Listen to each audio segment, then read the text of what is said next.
Tá certo.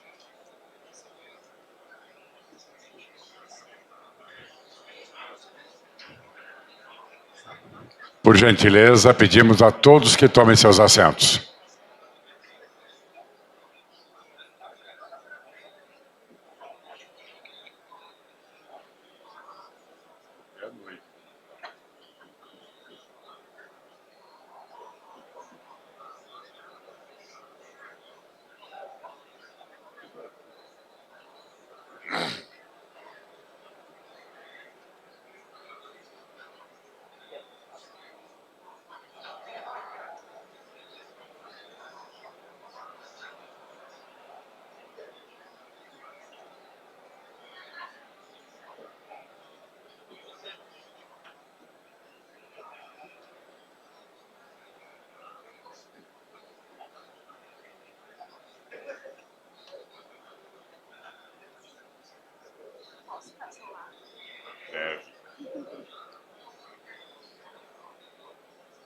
Ficarei um pouco irritadíssimo, mas tudo bem.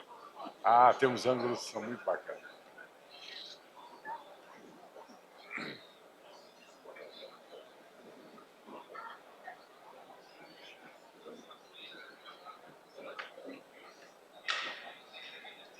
Na matéria.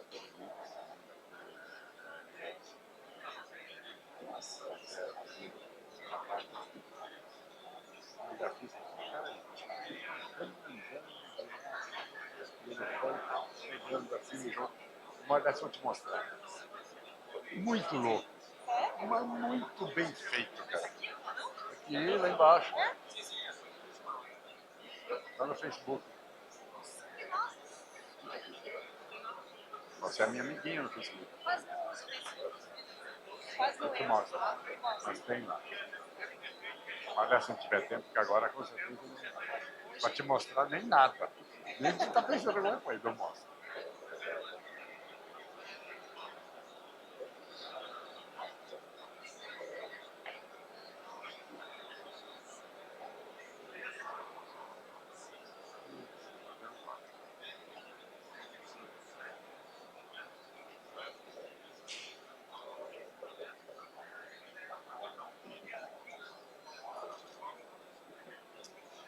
Mandei ela fazer uma foto sua só para mim.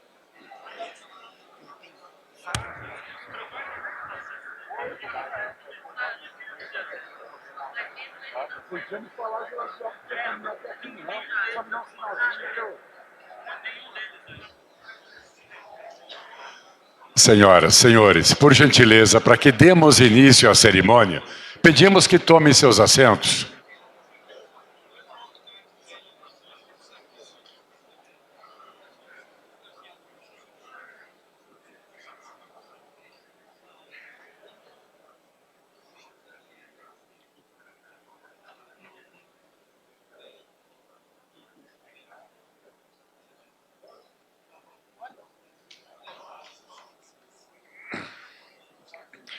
Senhoras e senhores, o presidente da República, Jair Bolsonaro, acompanhado do vice-presidente da República, Antônio Hamilton Mourão, e do ministro de Estado, chefe da Casa Civil, Onyx Lorenzoni.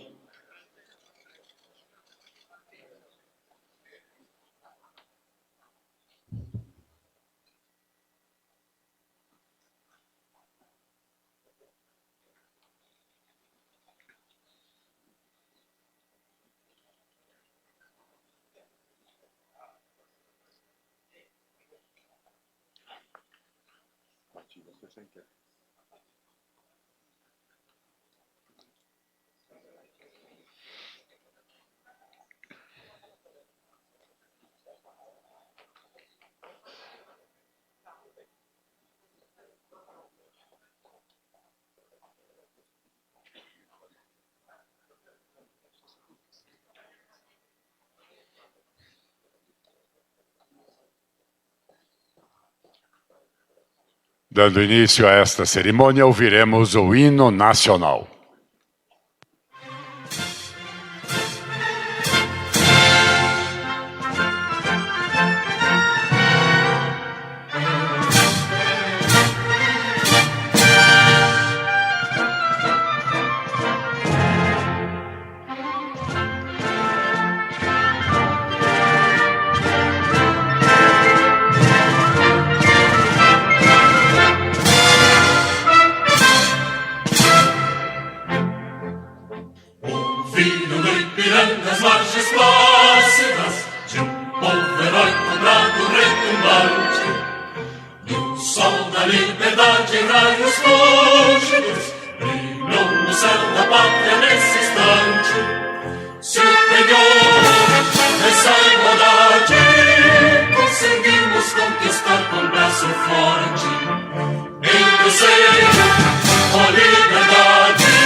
Pedimos que tomem seus assentos.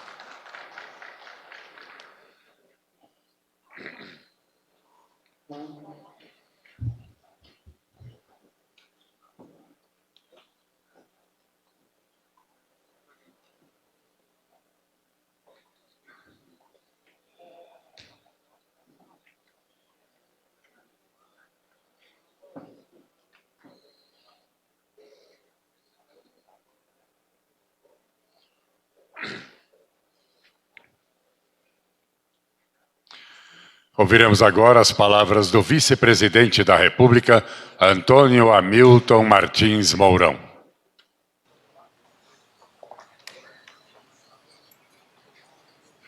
Senhor presidente da República, Jair Bolsonaro, meu bicho na Academia Militar das Agulhas Negras.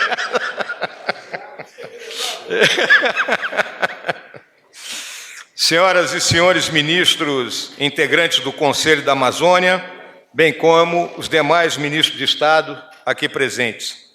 Senhor Wilson Lima, governador do Estado do Amazonas. Senhor Marcos Rocha, governador do Estado de Rondônia. Senhor Antônio Denário, governador do Estado de Roraima. Senhor Valdez Góes, governador do Estado do Amapá. Senhor Vanderlei Castro, governador em exercício do Estado do Tocantins. senhor Carlos Brandão, vice-governador do Estado do Maranhão, senhoras e senhores senadores e deputados federais, senhoras e senhores embaixadores e integrantes do corpo diplomático, senhora Alexandra Moreira, secretária-geral da Organização do Tratado de Cooperação Amazônica, bem como os demais representantes de organismos internacionais aqui presentes, senhor Zenaldo Coutinho Júnior, prefeito de Belém, em nome de quem saúdo os prefeitos da região, meus companheiros das Forças Armadas aqui presentes, senhoras e senhores jornalistas e demais membros da imprensa, senhoras e senhores, meu boa tarde a todos. Honrado com a confiança em mim depositada pelo senhor presidente da República, Jair Bolsonaro, ao atribuir-me a missão de coordenar o Conselho da Amazônia, digo-me também orgulhoso de fazer parte de um governo que tem a coragem de assumir, pública e institucionalmente, a tarefa de proteger, preservar e desenvolver a Amazônia brasileira. Sempre, em nome de nosso presidente, dirijo-me inicialmente aos meus companheiros do Executivo, ministros de Estado, concitando-os à ação integrada de suas pastas nessa empreitada. Estamos falando de 25 milhões de brasileiros que vivem na Amazônia, muitos deles desassistidos, mas também das riquezas incomensuráveis que lá renascem, em boa parte desconhecidas, de uma vastidão de 60% do território nacional, ainda hoje mal articulada e carente da presença do Estado. Enfim, estamos falando de um enorme espaço de oportunidades.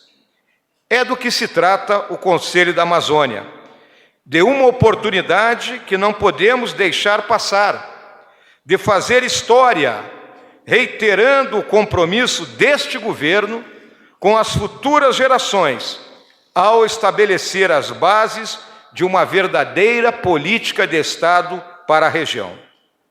Dirijo-me também à nossa população, apelando ao seu patriotismo e bom senso para a compreensão de que a proteção, preservação e desenvolvimento sustentável da Amazônia é uma tarefa de todos os brasileiros, a partir do entendimento de que se trata algo de seu interesse, do interesse nacional, no qual confluem as instituições do Estado em todos os níveis de administração e a sociedade civil organizada em suas múltiplas expressões, característica da democracia pujante que é a nossa.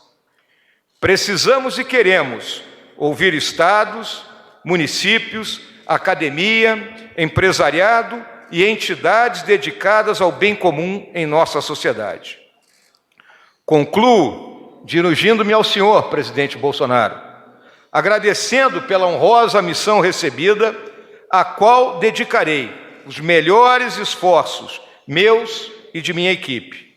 Tenha certeza, senhor presidente, de que trabalharemos para que sua desassombrada decisão de constituir o Conselho da Amazônia seja pelo resultado do trabalho harmônico e integrado de ministérios, instituições e órgãos do governo federal, reconhecida como uma das mais importantes da história recente do país. E se me faltassem palavras para expressar nosso compromisso com a Amazônia, eu me socorreria nas do general Rodrigo Otávio Jordão Ramos, o grande impulsionador da presença da lendária engenharia do Exército Brasileiro na região. Abre aspas. Árdua é a missão de desenvolver e defender a Amazônia. Muito mais difícil, porém, foi a de nossos antepassados de conquistá-la e defendê-la. Fecha aspas. A selva nos pertence e a Amazônia nos une. Muito obrigado.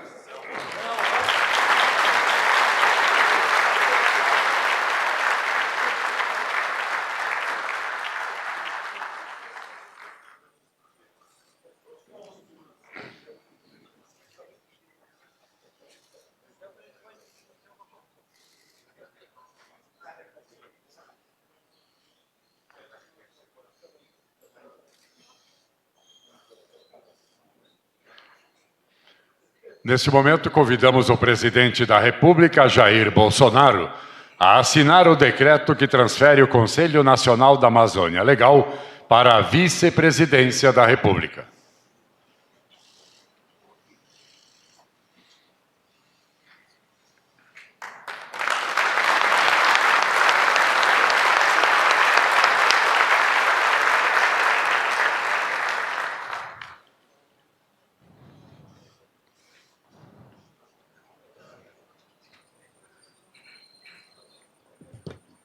Senhoras e senhores, com a palavra o presidente da República, Jair Bolsonaro. Prezado vice-presidente, senhores ministros, colegas da Amazônia, brasileiros, já que o Mourão falou que eu fui bicho dele na academia, né? Em 74 eu era primeiro ano, ele era terceiro. E, obviamente, pouco lembro dele daquela época, mas ele sempre era bem lembrado por tudo que fazia. Então, hoje em dia, eu estou muito orgulhoso de tê-lo ao meu lado como vice-presidente e nessa missão que ele assume a partir de hoje. Mas, como eu estou um pouquinho velho, eu quero fazer uma lembrança aqui de uma coisa que aconteceu comigo em 1992. Não sei se o Átila Lins estava lá já. Estava lá, né? Os mais antigos aqui. Era o primeiro mandato meu, deputado federal, e na Comissão de Defesa naquele momento. O senhor Collor de Mello determinou ao senhor ministro da Justiça que assinasse uma portaria para que desse início à demarcação da terra indígena Yanomami. Eu, obviamente, como parlamentar, todos nós somos do Amazonas, entrei com um projeto de decreto legislativo contra a imensidão da área, o equivalente a 2 vezes o tamanho do estado do Rio de Janeiro, com aproximadamente 9 mil índios, isso era uma suposição, mas um pedaço de terra mais rico do mundo, tirando os gases, né? Embaixo da terra, uma tabela periódica completa. Até coisa que desconhecíamos naquela época. Obviamente, a região amazônica tão rica, não só em biodiversidade, riquezas minerais, espaços vazios, gás, petróleo, água potável, desperta a confiança do mundo, obviamente. E eu ouso dizer que, naquele momento, eu até ganhei um elogio do jornal o Globo. Eu acho que foi o último elogio que eu tive no Globo na minha vida. Um editorial em negrito, né, concordando com as minhas teses de que era muita terra para pouco índio, e levando-se em conta, obviamente, a riqueza existente naquela área. Bem, o governo, obviamente, semanas depois, o general Heleno fez com que sua cavalaria descesse ao parlamento e eu fui flagrosamente derrotado na Comissão de Defesa Nacional. E também ouso dizer que talvez essa nossa preocupação fez com que fosse deflagrada uma verdadeira indústria das demarcações de terras indígenas. Hoje temos o estado de Roraima praticamente tomado, grande parte da Amazônia. Existe no Brasil todo. Deixo bem claro que ninguém é contra dar devida proteção e terra aos nossos irmãos índios. Mas da forma como foi feito, e hoje em dia reflete 14% do território nacional demarcado como terra indígena, é um tanto quanto abusivo. Sem levar em conta, levando-se em conta, em especial também, vemos o estado de Mato Grosso. Para você escoar a produção de determinadas áreas, estradas têm que fazer zigue-zague, caso contrário, porque não pode passar por cima de reservas indígenas. Bem, em boa hora chegou o nosso almirante Bento, do Ministério das Minas e Energia, e apresentou um projeto, de modo que vai depender do parlamento, temos aqui deputados e senadores, de modo que os nossos irmãos índios, se assim o desejarem, eles poderão fazer em sua terra tudo aquilo que o seu colega branco fazendeiro faz ali do lado. É a maneira que nós temos de começar a resgatar isso que parecia que estava perdido.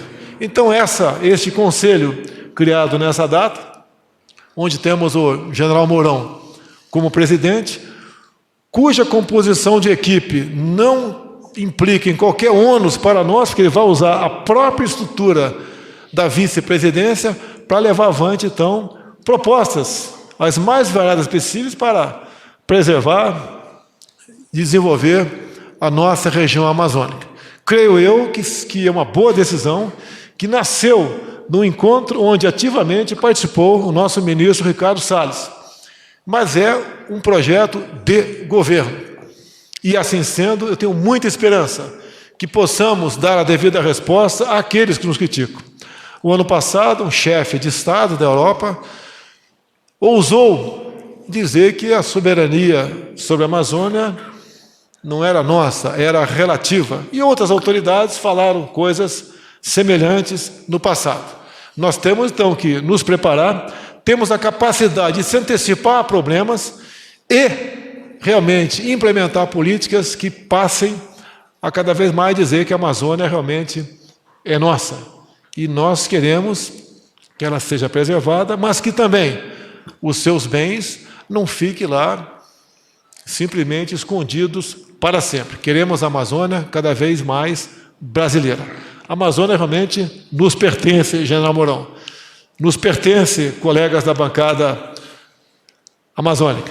E somente se interessando por ela e apertando políticas que realmente possam mostrar que ela é nossa, que nós somos responsáveis pela sua soberania, é que nós vamos reverter, se Deus quiser, aquilo que grande parte da mídia interna e externa fez contra esse pedaço de terra mais rico, não só do Brasil, bem como do mundo. Então, prezado general Mourão, meu colega mais antigo de Academia Militar das Agulhas Negras, boa sorte, felicidades, e todos nós sabemos que Vossa Excelência tem competência mais do que suficiente para que este Conselho atinja o objetivo que é o interesse de todos nós. Muito obrigado a todos.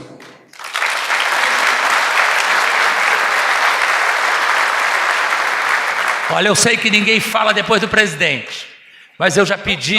Não falava. Não, eu vou pedir porque, já que valeu a antiguidade aqui, o Mourão já disse que o presidente foi bicho dele, Mourão foi meu cadete, então aqui a gente se acerta. Mas é porque eu acho muito importante, essa cerimônia, poucos estão avaliando a grandiosidade do que ela representa para o Brasil. Nós sempre consideramos a Amazônia meio país amigo. A Amazônia é propriedade dos brasileiros. E nós precisamos pensar na Amazônia e pensar grande, porque ela é gigantesca, e entender algumas coisas. E uma delas, muito simples, é o brado de selva. Da onde nasceu o brado de selva? Um homem que contribuiu decisivamente para que a Amazônia aparecesse para o Brasil inteiro foi o coronel Jorge Teixeira. Ele criou o Centro de Instrução de Guerra na Selva, nos idos de 1965. E o Centro de Instrução de Guerra na Selva é hoje um exemplo de centro de instrução no mundo inteiro. O mundo inteiro reconhece que nós temos o melhor combatente de selva do mundo. E essa história de melhor tem que se estender para toda a Amazônia. Não adianta nós termos só o melhor combatente de selva. Nós precisamos fazer da Amazônia alguma coisa que nos orgulhe profundamente. E o brado de selva nasceu na época da construção do Centro de Instrução de Guerra na Selva. O coronel Teixeira, Jorge Teixeira, famoso Teixeirão, foi prefeito de Manaus, depois governador de Rondônia, 2 missões que ele cumpriu de forma admirável. E o Teixeirão, ele era avesso a qualquer burocracia, ele detestava papel, onde ele passava, ele deixava um rastro de destruição na parte burocrática, na parte de papelada. O outro que vinha depois dele tinha que dar uma ajeitada no terreno, né? Foi o que aconteceu com o general que foi o comandante do SIGs, depois dele comandar 5 anos, teve que dar uma ajeitada na administração, que estava tudo de cabeça para baixo. E o Teixeirão achava muito demorada a saída das viaturas do SIGs para construir as bases de instrução no entorno de Manaus, algumas a mais de 50 quilômetros da sede do centro de instrução. Então ele adotou o seguinte: as viaturas que eram do centro de instrução, quando passassem pelo corpo da guarda, não precisava anotar o número da viatura, quilometragem, quantos litros de gasolina, bastava falar selva, tá? E passava. Então nós vamos agora fazer uma homenagem a essa Amazônia, que naquela época já pensava em ter a grandiosidade de João Mourão de assumir isso, e a grandiosidade do presidente de bancar essa iniciativa, e vamos fazer um brado de selva aqui. É o seguinte, eu vou dizer o seguinte: tudo pela Amazônia, e em seguida a gente fala selva. Agora tem que ser com vontade, não pode ser aquele brado de selva, né? Então, brocha. Tem que ser um brado de selva para valer, né? Então vamos lá. Tudo pela Amazônia? Selva! Acho que pode melhorar. Tudo pela Amazônia? Selva!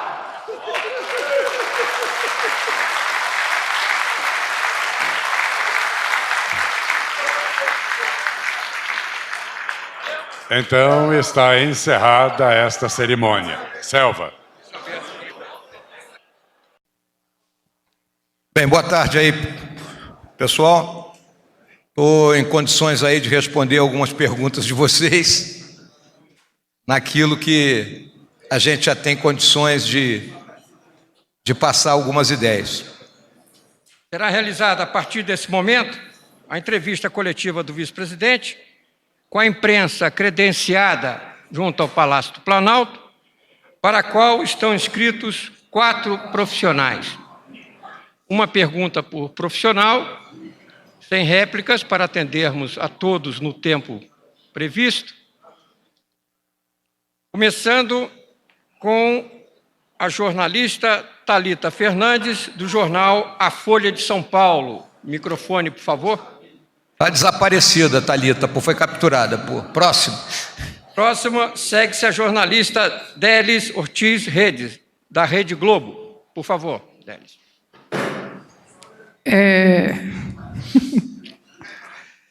O senhor está inaugurando esse conselho, que é uma resposta à ameaça dos investidores, não foi coincidência, que deixariam de investir no Brasil se não mudasse essa política do meio ambiente.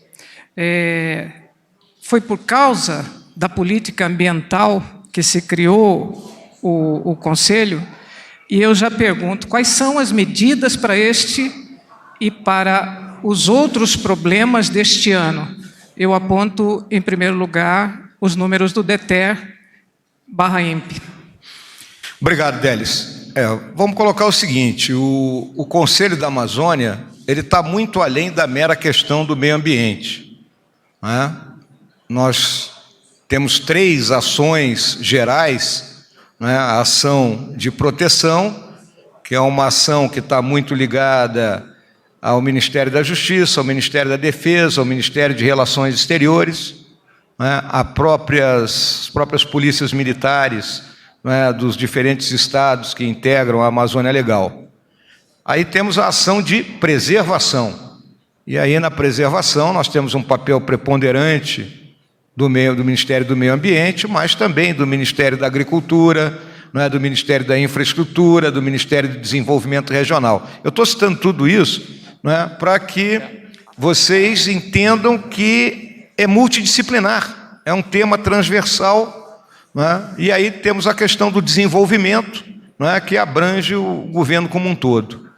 Então, na realidade, o que foi observado pelo governo é que existem várias políticas públicas dos mais diferentes ministérios que atuam praticamente independentes, sem haver uma integração das mesmas, e com isso leva desperdício de recurso e leva também uma perda da eficácia nas ações. Então, a criação do Conselho é para que a gente consiga ter um comando, um controle dessas atividades, que haja comunicação entre os diferentes órgãos governamentais, todos falando a mesma linguagem, que nós tenhamos uma inteligência direcionada, né, para o que acontece na região amazônica, de modo que a gente possa agir a tempo e a hora, como você mencionou a questão do DETER, né, e informação, como nós estamos agora aqui conversando, porque nós também avaliamos que ano passado nós perdemos a guerra da informação. Então, isso é a realidade do Conselho. Esse Conselho foi criado a primeira vez em 1995, no governo do presidente Fernando Henrique, não avançou, então agora compete a mim fazer com que isso funcione. Segue-se a pergunta do jornalista Daniel Saforte, do jornal O Globo.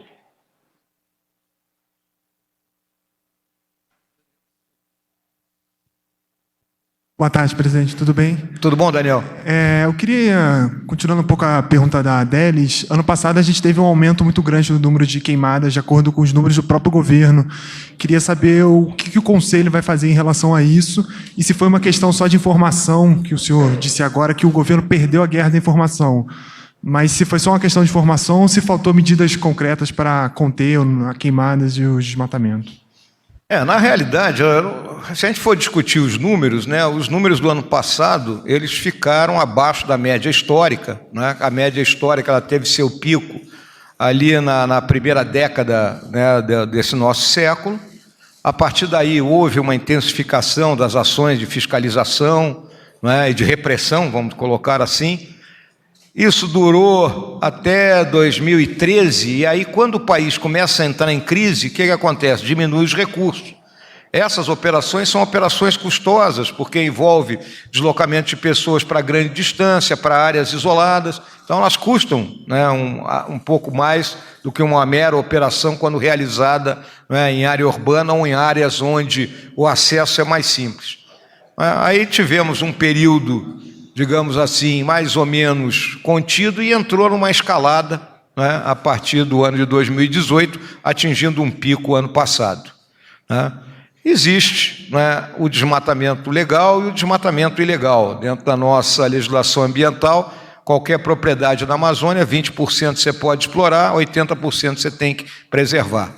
Terras indígenas não podem ser exploradas, o presidente agora é que manda um projeto de lei, né, para tentar regulamentar aquilo que a nossa Constituição previu lá no ano de 88, e as áreas de preservação ambiental, como o próprio nome está dizendo, também não podem ser exploradas nem invadidas. Nós sabemos onde está o problema, né?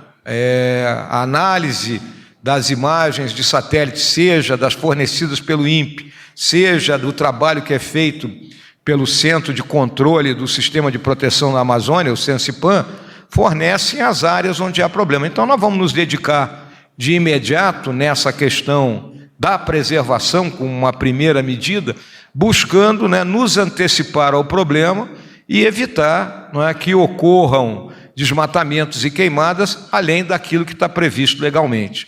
Como que nós vamos fazer isso? Nós vamos ter que integrar os esforços do Ministério da Justiça, dos governos estaduais, do Ministério do Meio Ambiente. Provavelmente teremos que solicitar o apoio das Forças Armadas, de modo que a gente tenha a capacidade de gerenciar uma possível crise que possa ocorrer, ainda fruto, não é, do que ocorreu ano passado. A gente sabe que áreas que já foram derrubadas ano passado podem ser queimadas esse ano. Tá bem? Concluindo a nossa entrevista, teremos a pergunta da jornalista Cláudia Gianni, do Correio Brasiliense. Boa tarde. Eu gostaria de saber qual vai ser o espaço para a participação da sociedade civil nesse conselho, se haverá, qual a periodicidade de encontros e se dele vai sair um plano de desenvolvimento e se sim, quando? Óbvio, né? Nas palavras que eu fiz ali antes da assinatura do decreto, eu deixei claro, né, que nós vamos ouvir estados, municípios, não é? As organizações da sociedade civil, academia. Eu hoje mesmo recebi pesquisadores lá da Universidade Federal do Amazonas, tenho recebido já gente das mais diversas origens, não é? Existem planos, não é? Tem o plano da Sudã, tem o plano do Ministério de Desenvolvimento Regional. Então, isso é exatamente aquilo que eu conversei com vocês no começo. Existe muita coisa que não se fala, né? Não há uma coordenação e controle. Então, nós temos que juntar esses planos, né? Conversar com os governadores e com, vamos colocar assim, as entidades que fazem pesquisa na Amazônia, principalmente na questão do desenvolvimento, né? Porque o desenvolvimento da Amazônia, ele passa pela bioeconomia, ele passa pelo ordenamento territorial, né? Então, nós temos que conversar com as pessoas que já estão no terreno e conhecem, de modo que nós tenhamos condições de fazer um alinhamento e estabelecer efetivamente uma política do Estado brasileiro. Vamos lembrar que o último grande projeto para a Amazônia foi o projeto Calha Norte, que é de 1985. De lá para cá não tem nenhum grande projeto. Então nós precisamos estabelecer isso. Então haverá uma sequência de ações dentro das prioridades. Então, na pergunta que me foi feita pelo nosso amigo ali do Globo, eu coloquei que nós temos uma prioridade que é a questão da preservação. Mas desenvolvimento é algo que tem que andar, porque as pessoas que lá vivem, elas têm que ter um modo de ganhar vida. E ganhar vida de forma sustentável, né? Explorando realmente o quê? Aquilo que são as potencialidades da floresta e não derrubando a floresta. Em função da agenda do vice-presidente da República, tem outros compromissos, está encerrada a entrevista coletiva, pelo que agradecemos aos veículos de comunicação social representados nos jornalistas presentes. Uma boa tarde. Eu agradeço a todos, vocês todos têm conversado comigo já ao longo desse ano e do ano passado, e sabe que a qualquer momento podem nos procurar lá na vice-presidência para esclarecer aquilo que sejam as suas pautas particulares e aquilo que vocês querem saber mais. Tá bom? Obrigado aí, gente.